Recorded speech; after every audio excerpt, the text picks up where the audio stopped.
Welcome to Beneath the Wing. Just like air passing over the wing of an aircraft provides lift, the people we meet can also give us lift in life by sharing their stories of strength and success, connecting us all. Beneath the Wing explores the stories of those connected with the Minnesota Air National Guard's 133rd Airlift Wing with a little humor and learning along the way. I'm your host, Wing Command Chief Mark Legvold.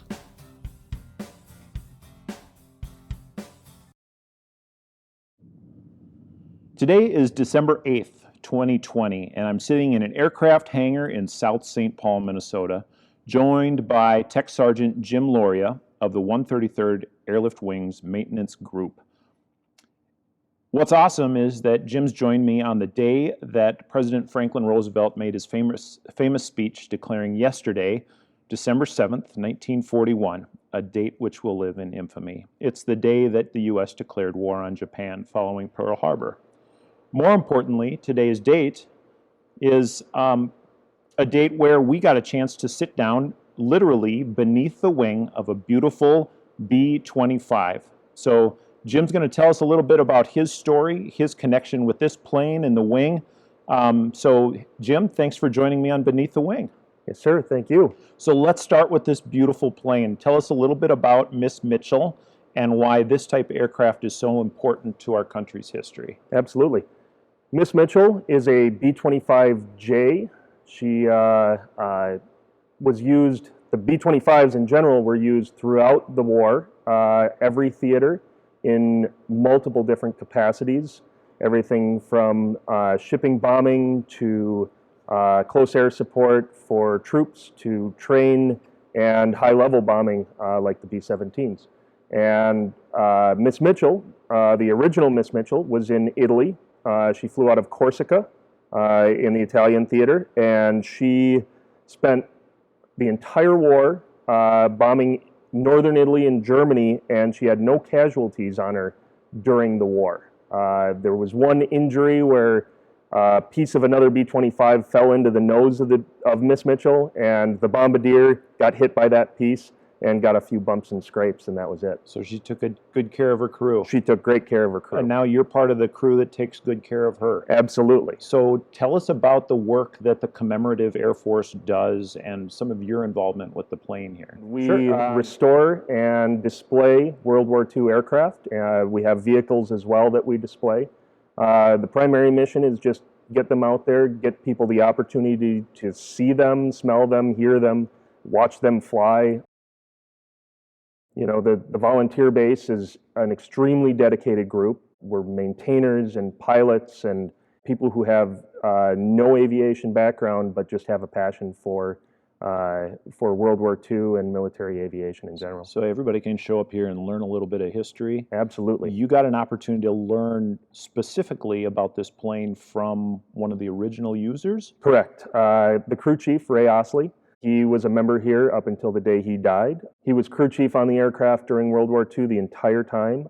He served under General Doolittle in the 12th Air Force through the whole war and came out as a tech sergeant at the end of the war. He then rejoined the Minnesota wing in the 80s, helped restore Miss Mitchell, and remained crew chief up until he passed away. He trained a number of us who are still, long-term members here. It was quite an honor to be able to train under him. I bet the stories that he told were absolutely amazing about that time. Yeah, absolutely. He was a great storyteller in general, and he had some doozies of story. I'm sure.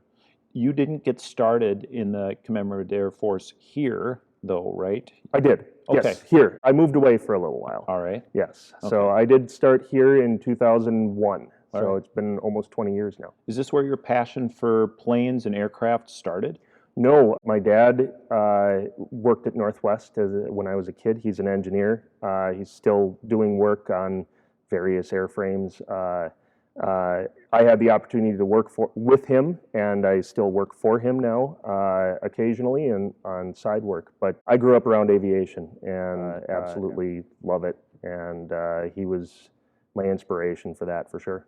So this is kind of a labor of love for you, right? Oh, absolutely. I was walking into the hangar here and got a chance to meet your wife. Yep. And my understanding is this is a labor of love of hers as well. Absolutely. In fact, a family heritage of hers. Yes. How many generations? 3 generations. Her grandpa was a member here. He actually wired Miss Mitchell the first time around when they were restoring it. He helped wire the whole aircraft. He ran the wiring on the whole aircraft. He was an avionics tech at Northwest. And during the war, he had a huge passion for this because during the war, he wasn't able to serve. He had a cornea transplant. He was the first person in the U.S., is our understanding, to have a cornea transplant, and the military gave him a 4F. And so he ended up working down at Holman Field doing B-24 mods. They had a giant B-24 mod base and did all the modifications for those B-24s. He always regretted not being able to serve, and so this was an opportunity for him to give back. So And that just kept on going through the family. Yep, her dad stayed in it. Sorry about that. That's okay. We're doing our interview literally beneath the wing of this plane, so we're going to get some hangar noise every so often if it picks it up. Amy's dad was a member here. He worked for Northwest for a little bit. Then he served over in Vietnam. He remained a member here, doing whatever he could, even though he lives up in Alaska. So you stuck with the aircraft field, Yes. right? And that's what you do professionally on the outside, because like I've said in a couple of our podcasts, when we talk to people that are in the Air National Guard, most of them have a full-time job that they don't wear camouflage to. So tell us a little bit about what you do on the outside world. Currently, for the last year and a half, I've been at Atlas Air, which is a large cargo operator. We do a lot of Amazon Air packaging, UPS support, troop transport, all that kind of flying. I'm a maintenance programs engineer. I work on work cards and setting up the maintenance program for the entire fleet, making sure that all the tasks that need to get done get done. So you don't fly the planes? No. You make sure that they get up and come down pretty safely, though? Correct. What does it take to be, you said, a flight maintenance engineer, right? Maintenance programs engineer. Maintenance programs engineer. Yep. What does it take to become one? Do you just walk off the street and become one, or do you got to work your way up? I worked my way up. I've got a weird experience in aviation. I have no degree, but I have an A&P, and it means a lot on the outside world. Airframe and propulsion. Power plant. Power plant, gotcha. Started as A&E, which is airframe and engine, and then A&P, airframe and power plant. The aviation world looks at airframe and power plant mechanics with high regard. They're trained, and people take them very seriously. I have a little bit of background with writing and managed to work my way into a tech writer job at Northwest. Delta, I became a programs engineer. I had worked my way up through the Northwest and Delta ranks, and then finally got to Atlas here. So as an A&P, licensed tech, you were turning wrenches? I have turned wrenches. It's been a long time. I'll bet. So now you're more of a technical writer? Yes. What do you miss turning wrenches? Is that what feeds your soul, is coming here? I get to turn wrenches here. More of my time here is actually spent inspecting. I get to turn wrenches every now and then here. I get to do it at the Guard. I love going to the Guard and turning wrenches there as well. So speaking of the Guard, you and I are two not young men sitting around a table having a conversation. Correct. And you've been in the Guard a lot less time than I have been. You went to basic training when you were 30 years old. Yes. Why did you do that? So the whole story started with Northwest and the buyout of Delta by Delta. When Delta bought us out, my dream job was always Northwest. My dad worked there. I wanted to work there. I had my dream job. My wife and my dad and I all worked together. It was wonderful. And then Delta bought us. Everything started getting pieced out in the engineering section, which is what I was in. Got passed down to Atlanta, and we weren't willing to move, mostly because of the CAF here. We went contract for a while for Delta, and during that time, my wife's got asthma, which is the main reason why she didn't join at the same time. She's got some medical issues that she deals with, so we were trying to figure out what we were going to do with medical insurance. And one of the things that I had always regretted as a younger man was not joining the military. My grandpa had talked to me about joining the military, and he thought it would be a good path for me. And I didn't do it. I kind of made my own path. I'm happy with where I made that path, but at that time it was a good transition period for me. I had a choice to make, and I decided, well, I don't know where I'm going to go next, and this seems like a good option for me. And you know, I knew a number of guys in the Guard already through the CAF mostly. Andy Piazza, Melissa Piazza, Jason McNeil. They were all people I had met when I was younger, and I started talking to them about it and made the choice to go. And Melissa was your recruiter. She was. So not only a friend of yours, but then she got you into this mess. Correct. So she's the one that you get to blame. Yes, And yes, indeed. The fun thing about the Air National Guard is there is that family element where everybody is either related or they know somebody who's related to somebody else. Absolutely. Which makes it a whole lot of fun. And I think back to those days in basic training where you show up and you stand on the yellow footprints. Yep. Down at Lackland. And the one thing that I remember about that is talking to myself and saying, everybody here has something in common with me. We were all pretty much the same age, and we all came from all over the country, but we were all a little scared, not knowing what we got into, and but had that same age-ish kind of thing. Right. What was it like going through basic training with a bunch of, let's just call them kids, folks that were 10 years younger than you? Yeah, 19 was kind of the average age at the time, and I enjoyed it. My perspective, it was a lot easier in my mind to be able to handle the military discipline and that side of things, getting screamed at and everything. It didn't faze me nearly as much as it fazed them, but kind of fun to be the old man in the group and someone they could come talk to and someone they could vent to, and enjoyed being around them and watching them kind of learn and gain and get better from it. Did you take on kind of a father figure role there? To some people, yep. There was another recruit who was also 30 in my group. Okay. And we were largely reserve and guard. We were more than half reserve and guard members, and so there was another guy. He took on basically half the guys, and I took on the other half. And we were in separate bays, so we were taking on that separate group. I'm sure your training instructors, who were probably younger than you, They were. really appreciated the extra mentorship that you guys were able to do, but still, they had to keep a line between you, right? They did. However, my training, we had a turnover of training instructors. Our initial training instructor, a female, she found out she was pregnant in the middle of our training, so she had to move to CQ at the time, and then another training instructor took over. He was 2 years younger than I was, and out of respect, he called me sir because I was older than him. But that threw everybody for a loop for a while. For a loop, yep. Oh my goodness.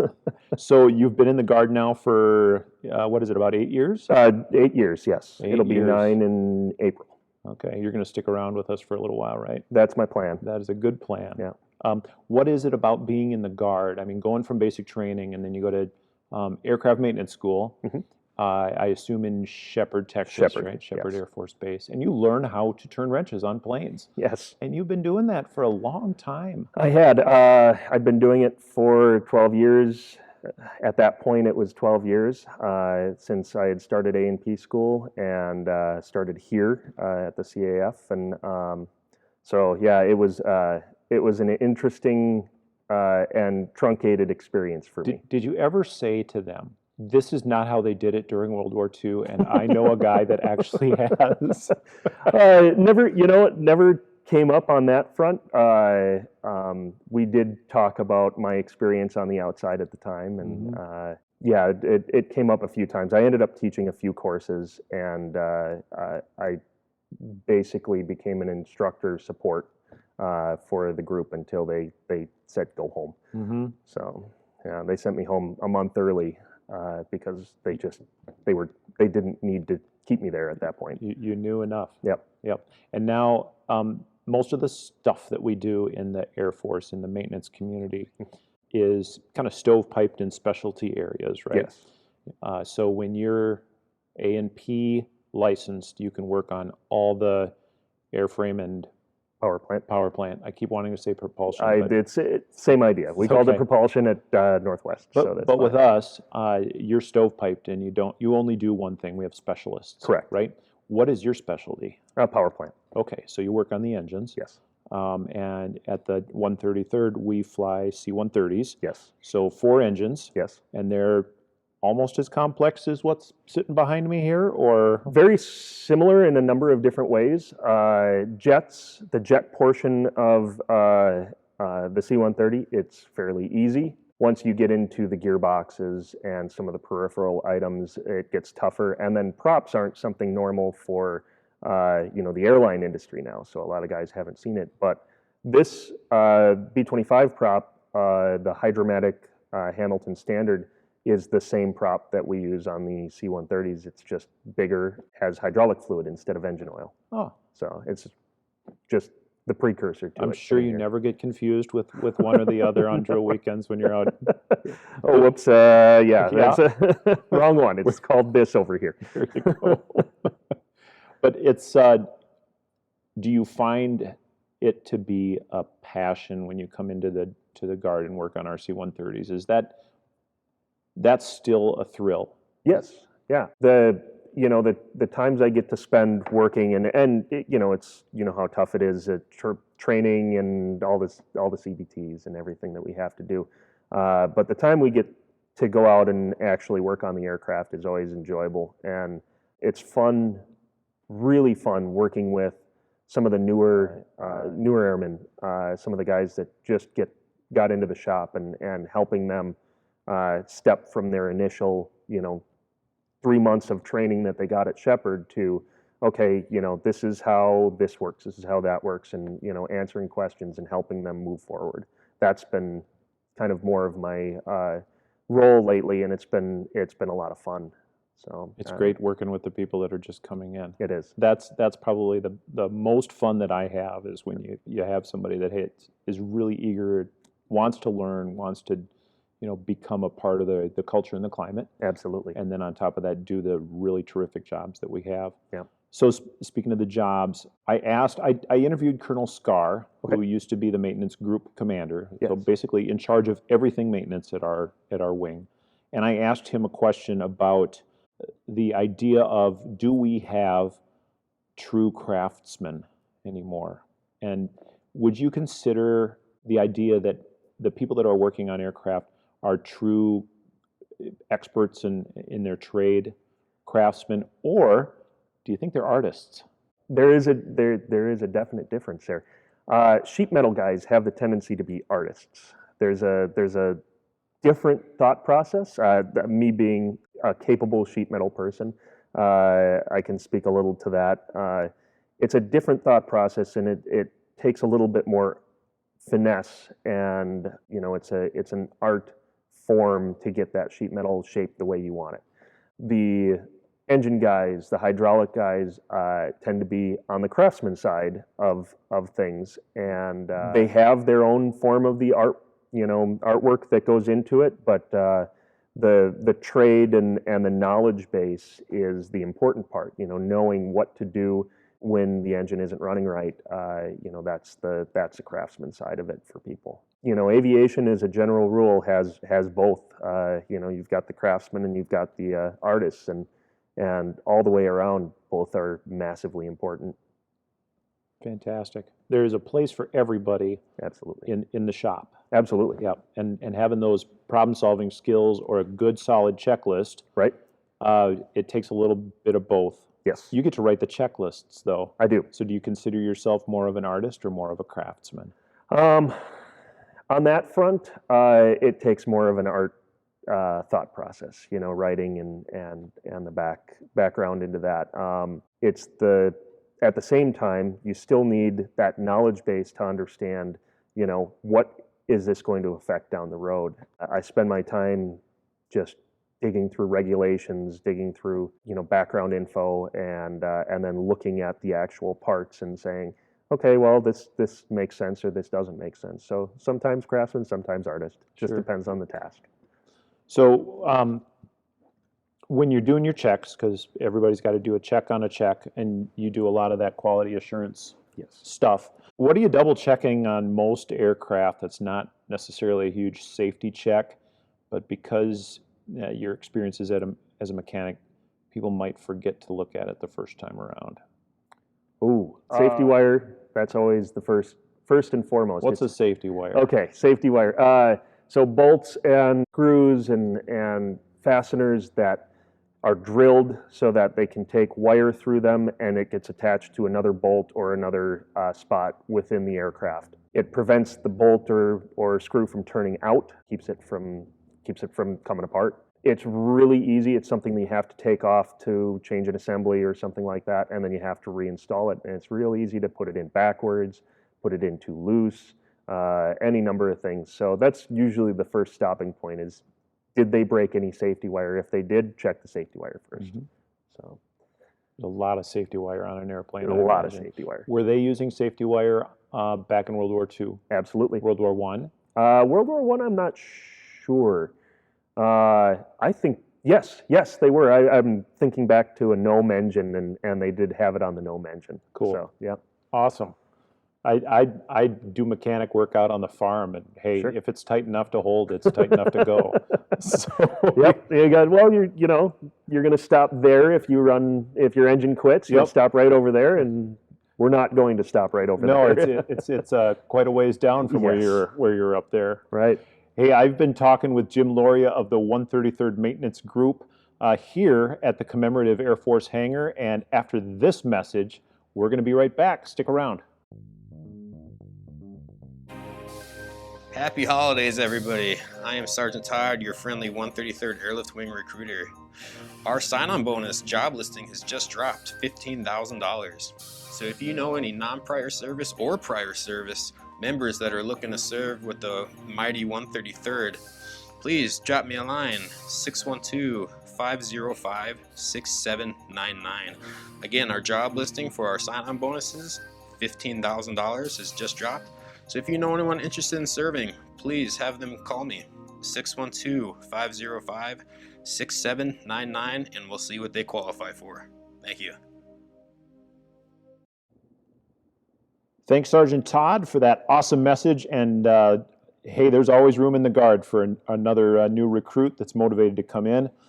I've been sitting here in the hangar of the Commemorative Air Force beneath the wing of a World War II B-25 with Jim Laurie of the 133rd Airlift Wing's maintenance group. And during our commercial break, we just took a little bit of time and totally geeked out about planes, time in the Guard, all the good things that go on around here, and a little bit more of the story. So again, I appreciate you joining me today to talk a little bit, share your story. Absolutely, sir. So you've got a chance to travel a lot. I understand both you and your wife love seeing different places, seeing the country, but on top of that, as a part of the Guard, you've gone to some pretty interesting spots too as a maintainer. Absolutely. I've loved going on the trips and meeting the people on the trips and gotten to go all over the world.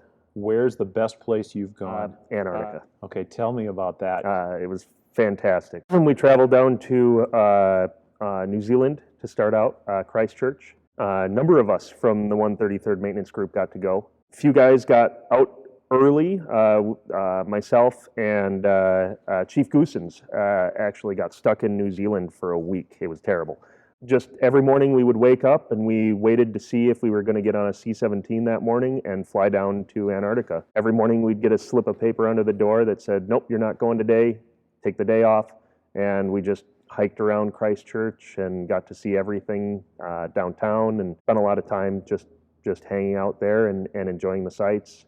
After 7 days, the slip came under the door, get ready to go, and got on a C-17 and flew down to Antarctica. Stepped off, you have to gear up, put all your cold weather gear on, and you don't know, you're thinking about all this and how cold it is, and you get off the airplane and it's 30 degrees and it's snowy, but it's dry, 30, sun's out, and it really was fairly pleasant. It was just like Minnesota. Just like Minnesota. Except Actually, you're upside down in the world. right, absolutely. It's actually, I felt warmer down there, and while I was down there, it was October, November, and it was colder in Minnesota than it was down in Antarctica. That first night, after a beer or two, walked outside, took a picture in my T-shirt, because I'm in Antarctica in a T-shirt. You might as well. Exactly. Right. What were we doing in Antarctica? The 109th, the New York Schenectady Guard Unit, they have the LC-130s, which are the ski version, Ski-Bird C-130s. They support the NSF, the National Science Foundation. We're down there maintaining aircraft on the ice, on a glacier out in the ocean, maintaining C-130s, supporting the NSF to fly people around the continent, including the South Pole and various other places, outstations. Supplies that way, and people and equipment and all that stuff. It all goes on C-130. And then smaller aircraft as well that are civilian contracted. But C-130s they bring the food, so they love the C-130 down there. I'm sure they do. Yeah. All the food and all the good supplies. Absolutely. And it's because our being the Air Force, our aircraft are specially designed and our pilots are specially trained to do that type of mission, which is why we're supporting that, right? Correct. Yep. C-130 is an awesome platform for that kind of work, and the C-17 can go down there for a little while. It's got a window on the front end and the back end. C-130 just plows through the whole time and keeps going. Goes to that South Pole at negative 50 to negative 100 degrees, and they got to keep the engines running just so it doesn't break down there. They drop stuff off, pick stuff up, turn around, and head home. Awesome. Sounds like a great experience. It was. You've also done a lot of traveling with the Commemorative Air Force. In fact, I have. on this plane, right? Yes, on everything here. A couple times to Ohio. Yep. One of them was kind of a special trip out there, right? Most, yes. The Ohio trips were generally very special. We got to honor the Doolittle Raiders. I went with Miss Mitchell in 2010, 2012, and 2017. They had a gathering of B-25s for each one of those. The first one, we had 16 B-25s. The second one, 25 B-25s, and the third one, 20 B-25s. Why did it get less? Just operators that could either not support it financially or broken or whatever reason. There's still quite a few of these planes flying today, aren't there? 43 total, though we lost one last year, so 42 total right now. So, right. It's an incredible plane, and I cannot imagine flying all the way out to Ohio on this. Right before we got on the podcast here, Jim let me crawl around in this beautiful cramped closet of an aircraft, and you just get to experience what 6 human beings did during the war, and how closed up of a space, and I'm sure hours and hours of boredom filled or kind of bookended with a few minutes of sheer terror. Absolutely. Yeah. Yep. It's for us to be able to fly it now and ride in them, experience them in skies that you're not getting shot at. You don't have enemy fighters coming on at you. It's very enjoyable, but imagining it during the war, it's pretty sobering up there. Absolutely. They did a bunch of traveling during World War II, and you said that the best view out of this plane isn't out of the nose, is it? No, it's out of the tail gunner position. Why do you think? Why is that the best spot? It's just isolated. You're back where you're facing backwards. You've got nothing behind you, and you just look out over the landscape of where you've been. From a view standpoint, it's gorgeous. From a terror standpoint during the war, I can't imagine. Yeah, I can't either. It was crawling up there. It was a little cramped and a little crowded, but I could see how that's just what a great view. Yeah, what an awesome thing to be able to do.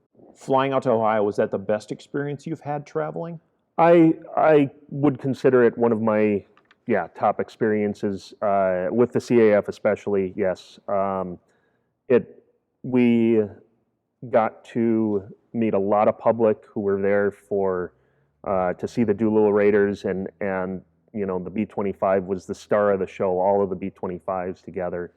I got to enjoy, meeting the Doolittle Raiders and having drinks with them. We ended up having dinner with their families. Adam Galloway actually came on that trip too. He's one of our pilots at the 133rd. Fantastic. But we got to enjoy sitting down with the families and the Raiders in all by ourselves, and having drinks with them and speaking with them, and that was fantastic. That was 2010 when there were still 5. 2012 there were 3 left. By 2017 there was 1, and he passed away last year.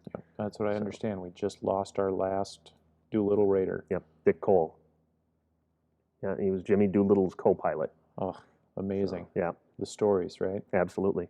One section of our podcast that I always got a drinking question. Sure. So here's what I'm kind of imagining, because we're sitting here under this plane that, Doolittle, he had this weird plan to take this big airplane off of a aircraft carrier. Yep. And the guy's he's probably an artist when it comes to flying. Oh, absolutely. The craftsman. But I see you probably sitting around having a glass of scotch with Jimmy Doolittle, right? You nailed it pretty well. Why wouldn't we, right? So let's just say you guys are sitting around on a Saturday afternoon drinking scotch, and he is time traveled to our time here. Yep. Where would you take him? What would you do? Oh, after you've had the scotch and found somebody to drive you responsibly. How about that? Right. What would you do? Oh, that's a good question. To show Jimmy Doolittle something, I think, he's been back in the day, but showing him Oshkosh, the air show in the end of July, that would be an enjoyable thing. I got to do that with Dick Cole. I drove him around for a week at Oshkosh, and that was an unbelievable experience. I'd like to go out to the Mojave where they're doing the Spaceship Two trials and some of the new stuff as far as spaceport type of work, the cutting edge of aviation, and see some of the things that are going on. And I think that would be something that would be great to experience with him.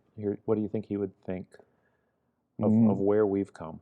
Where we've come, I think there'd be a part of him that's impressed and a part of him that just thinks there are too many rules. He was the master of the calculated risk. Rules didn't apply to him, so he was he made his own rules for everything, and he did a pretty good job of it. Yeah. Most people wouldn't have done as well. We were walking around before we started our podcast, and with all the different aircraft that are sitting out here in the hangar, I think I made that comment where, just the amount of innovation that had to happen out of necessity during that time is absolutely incredible. And there were fewer rules. Yes. But there were also a lot more accidents and terrible tragedies and everything else. But at the same time, calculated risk. Right. It just got so much stuff happened, so much learning happened because of the awful necessity. Absolutely.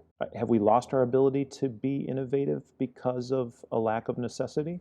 I've heard yes. I don't think that's the case. You see, the work being done, especially with the space program right now, and we're seeing privatized space program work. There are rules, of course, to be followed there, but they all came from, it's warnings and cautions. We talk about in maintenance warnings and cautions. They're written in blood.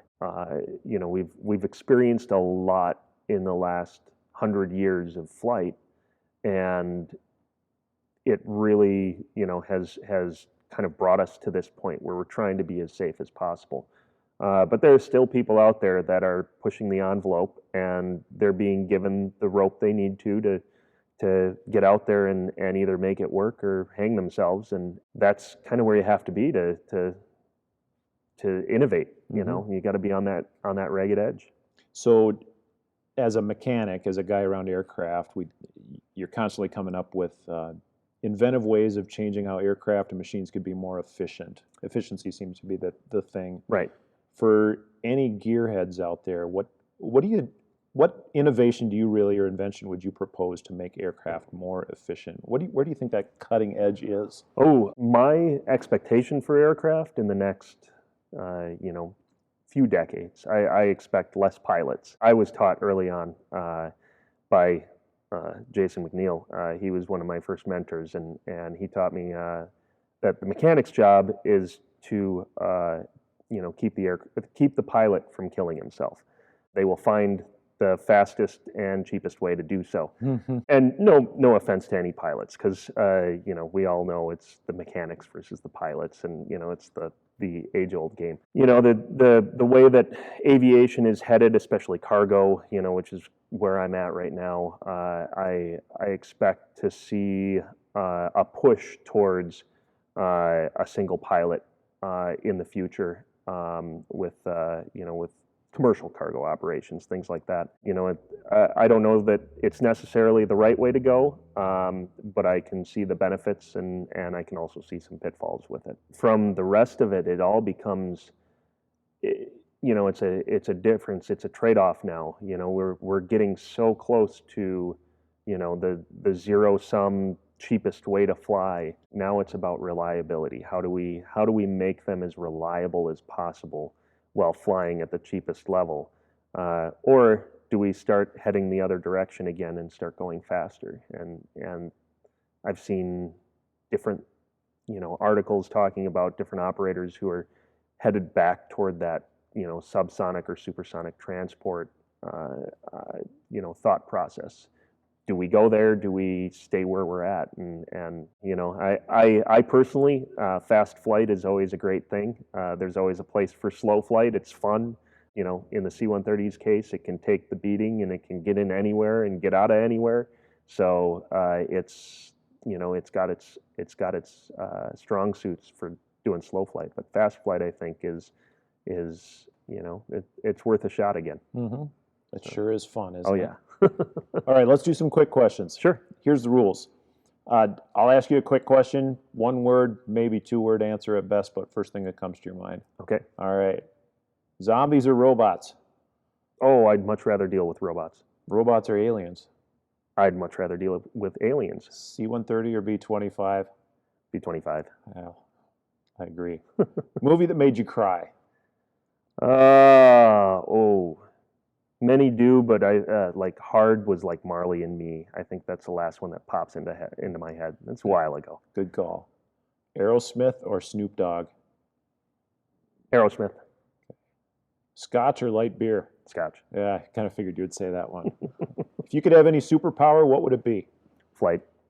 Like one person flying? So no airplane, just by myself. Just you and yourself. Yep. Traveling along. Yep. I think that would be the best. Oh, absolutely. Yeah. I'm going to the store. Yep. No car. Just go. Fantastic. So we've been dealing with COVID restrictions for quite a while. Yes. You're a traveler. Yes. Both you and your wife like to travel. Yeah. Where should I go on vacation when this is all over? Because I know you've been a lot of places. I've been a lot of places. Yep. We were headed back to Italy in September, and we missed out on that. I love Italy. Everything about Italy is great, and right now they could use the support after the COVID, hit them so hard. New Zealand was fantastic. That'd be the other place that I'd look at. My wife hasn't been there, and she really wants to go now too. And New Zealand was pretty awesome. That sounds good. Yeah, We'll have to do both, I think. I think that's a good plan. So we've talked a lot about history, and you've had a lot of chance to mentor and guide some of the newer airmen joining our Air Guard. Yes. And we've talked a lot about past and future in flight. What do you think we have to learn from the past that is worth hanging on to? Oh, I mean, it's so many things, everything. There, the ramifications of people's behavior, politically and otherwise. But as we start getting into the individuals that flew these airplanes, especially, their mentality towards the country and their steadfastness against something that they thought, was wrong, and they decided to stand up and say, yeah, despite the odds, which were not good odds, I'm going to go do this and fight for my country. And it's so different for the way they fought versus the way we fought. And I don't, sidetracking a little bit, a discussion that I've had is understanding the idea that when our C-130s go out on a mission from Kuwait and they get, drops up near Syria or, landing in Iraq or anything like that, when we were there in 17, they all came home, and it was an expectation that they all came home. These guys, especially coming from a maintenance standpoint, these guys watched their friends take off, and the pilots, they got in an airplane and they took off, and they were flying next to hundreds of their friends, and they would get half the guys home at the end of it, and almost impossible to imagine. We send 8 C-130s, we get 4 back, and the rest are just gone. That just is an impossibility to a lot of us. And just thinking about that kind of, just heroism and the ability to go up and do that day in and day out is just incredible. So I think more than anything, just thinking about those guys and what they were capable of and trying to live up to that is huge. Because they were busy standing up for something that was right in Yes. the face of wrong. Yep, absolutely. Jim Laurie, this has been a pleasure. Thanks for sitting down with me on Beneath the Wing and giving us a great snapshot of history on this historic day. Yep, thank you. But also a great snapshot of who you are and what you do for our group. Really appreciate it. Thank you very much.